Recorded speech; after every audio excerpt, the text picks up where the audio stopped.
Depuis un demi-siècle, une armée de guerriers antiques conquiert discrètement le monde. Partout où sont exposés de petits bataillons de ces célèbres guerriers de terre cuite chinois, ils suscitent l'admiration d'une nouvelle légion de fans. Pendant des siècles, ils ont veillé, observant, attendant d'être découverts de la manière la plus inattendue. L'armée de terre cuite est restée enfouie sous terre pendant plus de 2 ans.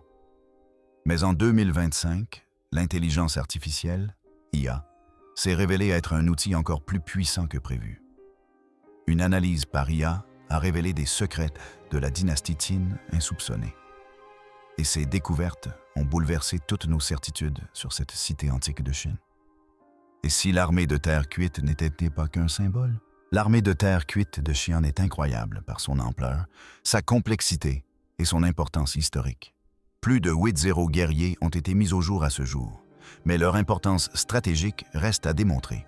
Qu'est-ce que l'intelligence artificielle a bien pu découvrir pour susciter un tel intérêt public? L'armée de terre cuite est un ensemble colossal de milliers de figurines en argile grandeur nature représentant des soldats, des chevaux et des chars. Ces figurines ont été construites et enfouies autour du grand mausolée de Xi Huangdi, le premier empereur de Chine et fondateur de la dynastie Qin. Situé près de Lishan, dans la province du Shaanxi, en Chine centrale, l'armée de terre cuite est considérée comme une merveille du monde depuis plus d'un demi-siècle.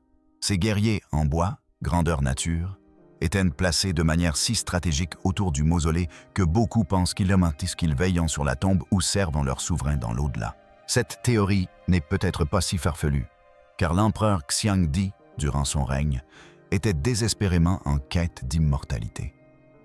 Dans sa quête, il ingéra diverses substances, comme le mercure, et envoya même des hommes à la recherche du secret de l'immortalité. Mais ils ne revinrent jamais.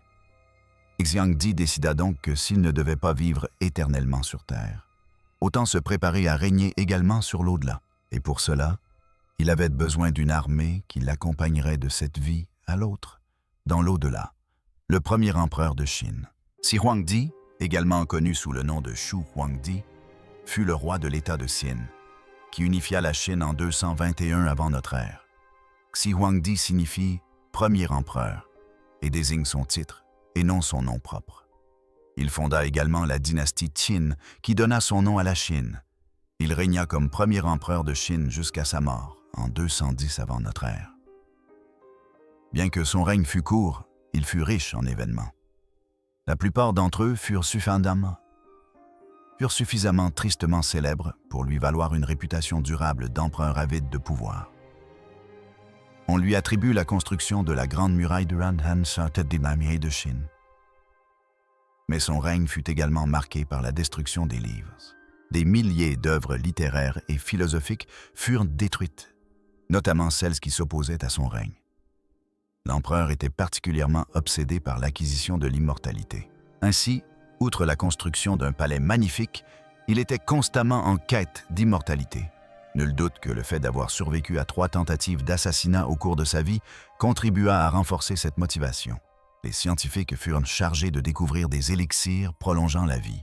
Même de jeunes émissaires furent envoyés par-delà la mer de l'Est à la recherche du légendaire Pengli, terre des immortels. Après avoir échoué dans toutes ces tentatives pour prolonger sa vie de façon artificielle, Xi Huangdi eut recours à la méthode traditionnelle des souverains autocratiques et fit construire un immense mausolée. En réalité, ce projet colossal fut lancé dès les premières années de son règne, car sa réalisation exigeait des travaux colossaux. Un district administratif fut établi sur le site, où 30 familles furent déplacées de force et chargées de construire le plus grand tombeau jamais vu dans l'histoire de la Chine, voire du monde. Finalement, lorsque Huangdi comprit que le temps pressait, des centaines de milliers de travailleurs forcés furent envoyés pour achever le projet. D'une manière ou d'une autre, Xi Huang allait rester dans les mémoires bien après son règne, et l'armée de terre cuite semble avoir atteint cet objectif. Le site fut découvert en 1974. Des milliers de guerriers grandeur nature, figés en formation, gardent le tombeau du premier empereur de Chine. Leurs visages sont imprégnés d'expressions étrangement réalistes. L'empereur Qin Shi Huang aurait-il pu enterrer plus que des soldats? Se pourrait-il que certains de ces guerriers aient été modelés d'après des personnes réelles ou de véritables dépouilles? La découverte, une armée fantôme. La première série de guerriers en terre cuite et de pointes chaudes de flèches en bronze, enfouies sous terre, fut découverte en mars 1974 par Yang Jifa et ses 5 frères, accompagnés de Wang Puji, alors qu'ils creusaient un puits à Xiang, un village du comté de Linong. Cette découverte fut inattendue. Personne n'aurait pu prédire qu'une armée entière serait mise au jour sous ce petit village. À environ 2 mètres de profondeur, les frères trouvèrent de la terre durcie, puis des résidus de terre rouge, des fragments de terre cuite, des pointes de flèches en bronze et des briques de terre cuite. Au premier abord, rien ne sembla anormal. Yang Jifa jeta les fragments de terre cuite dans un coin du champ et ramassa les pointes de flèches pour les vendre à un négociant, tandis que quelques villageois récupérèrent les briques pour fabriquer des oreillers. Fang Shumao, responsable des travaux hydrauliques, remarqua les objets trouvés et suggéra aux villageois de les vendre au centre culturel du district. Après la vente, Yang Jifa reçut la somme de 10 yuans pour 2 charrettes de fragments de ce qui allait devenir la célèbre armée de terre cuite au monde. Xiao Kongmin, alors responsable du centre culturel, se rendit au village et acheta tout ce que les villageois avaient mis au jour, ainsi que les pointes de flèches vendues à l'agence commerciale. Il était convaincu que ces vestiges recelaient bien plus et qu'il fallait les explorer. Les recherches scientifiques et les fouilles locales révélèrent la présence de nombreux métaux dans le palais souterrain, ainsi que d'un bon système de drainage. Quant à sa profondeur, elle fait l'objet de nombreuses controverses dans les milieux universitaires, les estimations variant de 20 à 50 mètres. Très vite, ce qui n'était au départ qu'une petite découverte commença à attirer l'attention. En mai 1974, une équipe d'archéologues de Shani se rendit sur le site de la découverte pour entreprendre les premières fouilles de ce qui allait devenir la fosse 1. En mai 1976, une deuxième fosse fut découverte par forage. Et en juillet, la fosse 3 fut mise au jour. Les fouilles, menées sur une superficie de 20 mètres carrés, permirent de mettre au jour environ 7 statues de guerriers et de chevaux en terre cuite, ainsi qu'une centaine de chars de combat en bois et de nombreuses armes. D'imposantes structures furent érigées pour protéger les fosses.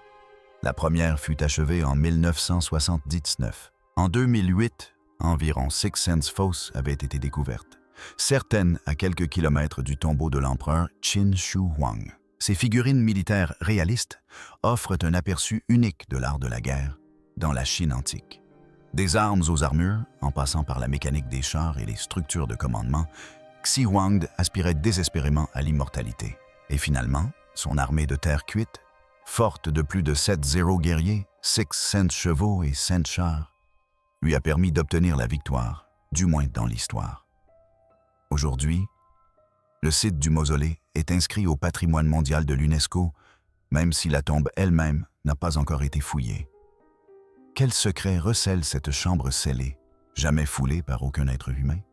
Et comment l'IA l'a-t-elle détectée? De la matière organique dans une tombe censée être sans vie? La tombe interdite.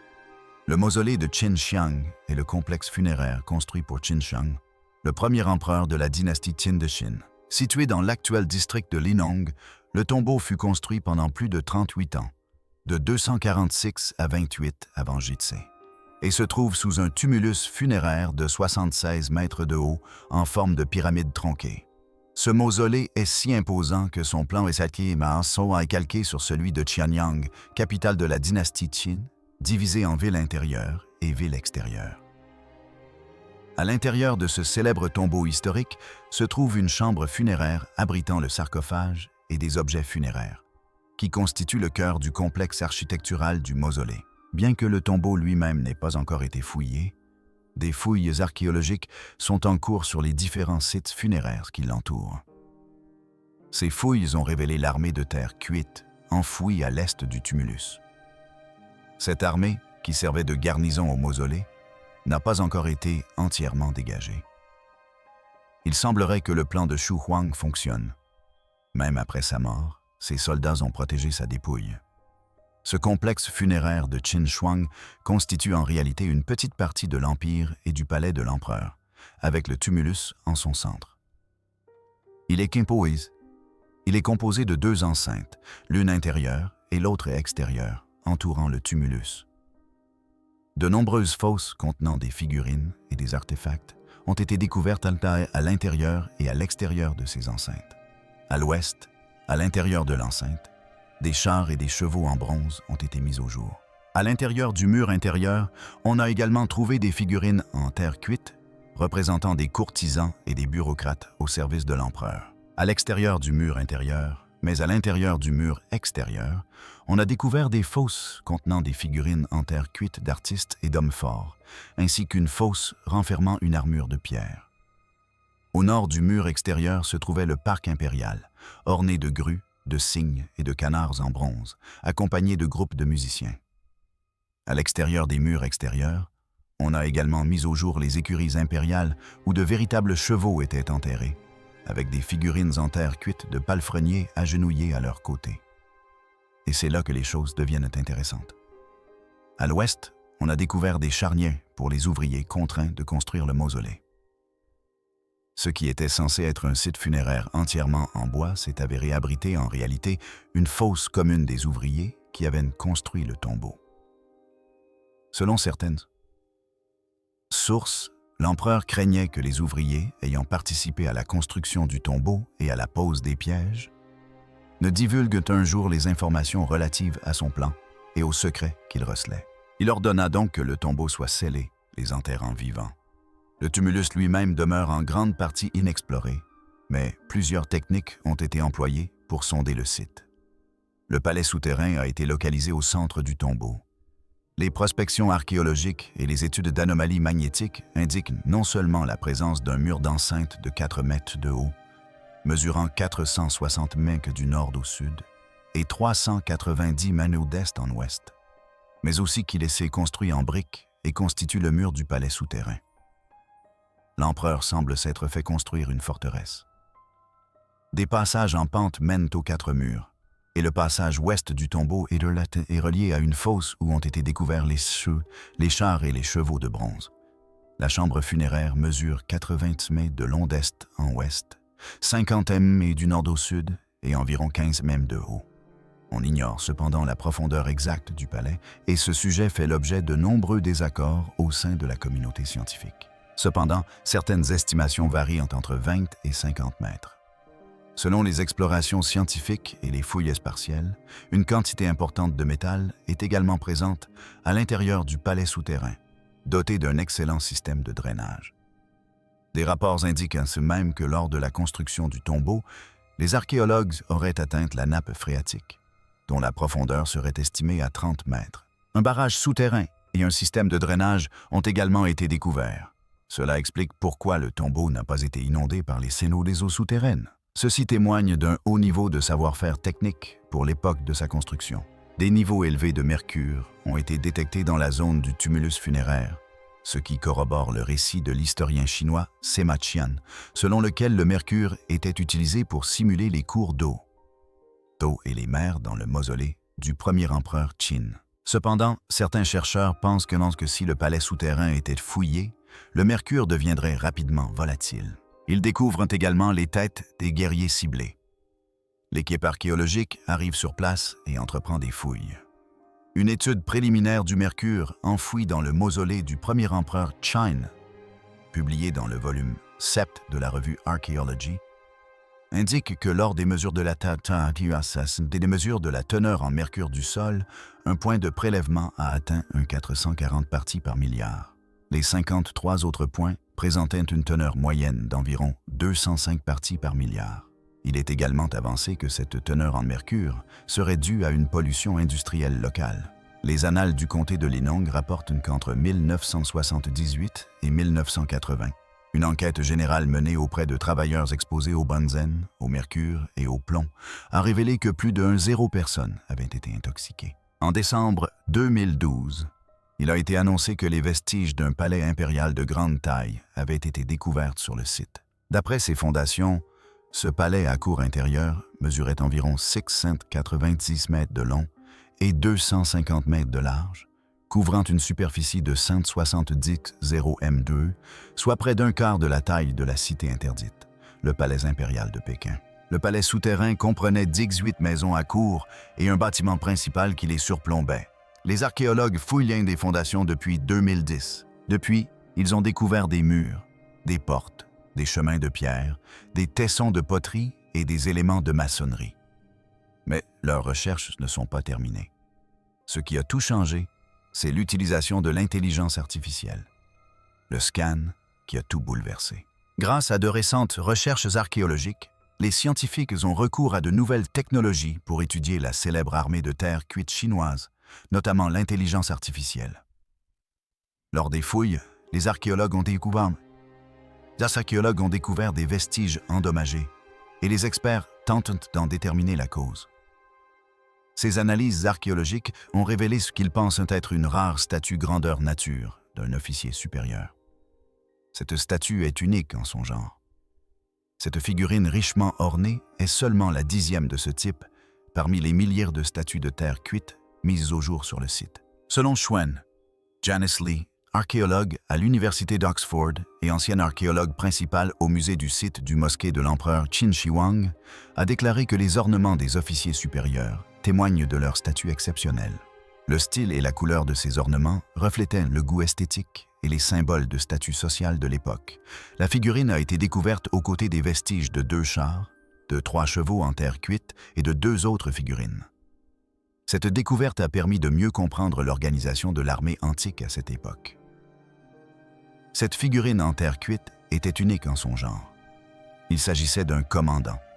Et ce n'était pas seulement son aura qui la rendait si particulière. Cette figure serait celle d'une formation de garde militaire. Les 2 autres figurines découvertes à proximité représentaient des officiers supérieurs, tandis que 5 autres figurines en terre cuite étaient vêtues d'armures contemporaines. Fait remarquable, cette nouvelle découverte est l'une des 10 figurines de commandants mises au jour parmi les milliers de guerriers en terre cuite exhumés à ce jour. Zhu Zihong, responsable du projet de fouille, a déclaré « Compte tenu de son emplacement, nous pensons que cette figurine était probablement le commandant militaire le plus gradé de cette unité. » La figurine de général, comme on appelait ses officiers supérieurs à cette époque, se distingue par sa coiffe élaborée, son armure ornée de motifs et de nœuds de rubans, et une posture caractéristique, les mains jointes devant l'abdomen. La découverte comprenait également des vestiges de chars et de chevaux que les experts jugent parfaitement compatibles avec les formations militaires de l'époque. Depuis la reprise des fouilles officielles, ce site archéologique a révélé diverses formations, notamment de la cavalerie, des arbalétriers et des unités mixtes. Le motif de dragon sur la cuirasse du général correspondait à des motifs observés sur des tambours de bronze de Lingnan, une région située bien au sud de la capitale Qing. Cela confirmait que l'influence culturelle de l'empereur s'étendait bien au-delà de ce que l'on supposait. Mais ce qui stupéfia véritablement les chercheurs et ressortit des données TCI, c'était l'expression du visage du général. Il est généralement impossible de déchiffrer des expressions sur des objets inanimés, mais pas sur cette figurine. Un sourcil était plus arqué que l'autre et une joue légèrement plus pleine. Ces détails pourraient en passer pour de légères imperfections, mais il n'en était rien. En réalité, la figurine était parfaite. Une réplique parfaite d'un physique humain. Cela accréditait la théorie selon laquelle les artisans de Qin utilisaient de vraies personnes comme modèle pour les figurines de haut rang et ne standardisaient que celles des rangs inférieurs. Savez-vous ce que cela signifie? Ce n'était pas de simples statues, c'étaient des portraits. Les pigments révélaient une autre histoire. L'empereur semblait avoir effectivement accordé l'immortalité non seulement à lui-même, mais aussi à ses plus proches alliés. Sachant que l'art est éternel, il a insufflé la vie à ces figurines inanimées en y emprisonnant une infime partie de l'essence même de la personne, un héritage qui transcende la mort. De telles révélations montrent que ce n'était pas un tombeau ordinaire. C'était tout un empire, celui des morts et des immortels, recelant des secrets dans chaque couche de briques. Pendant ce temps, tant d'autres de ces soldats de terre cuits en bois reposent sous terre, veillant, attendant et protégeant leur empereur même après leur mort. Chaque jour, les touristes passent en devant eux, le regard rempli d'admiration. Et pourtant, la partie la plus importante, la chambre funéraire elle-même, demeure intacte. Nul ne sait ce qu'elle renferme, ni si l'empereur a finalement atteint l'immortalité. Peut-être une statue de bois à son effigie repose-t-elle dans ses murs. Ou peut-être pas. Cette découverte pourrait-elle bouleverser tout ce que nous savons sur la guerre antique, les rituels funéraires et le pouvoir? Et surtout, l'armée de terre cuite a-t-elle été construite pour protéger quelque chose ou pour l'emprisonner? Partagez vos réflexions dans les commentaires ci-dessous. N'oubliez pas d'aimer, de partager et de vous abonner. Si cette vidéo vous a plu, cliquez sur la suivante.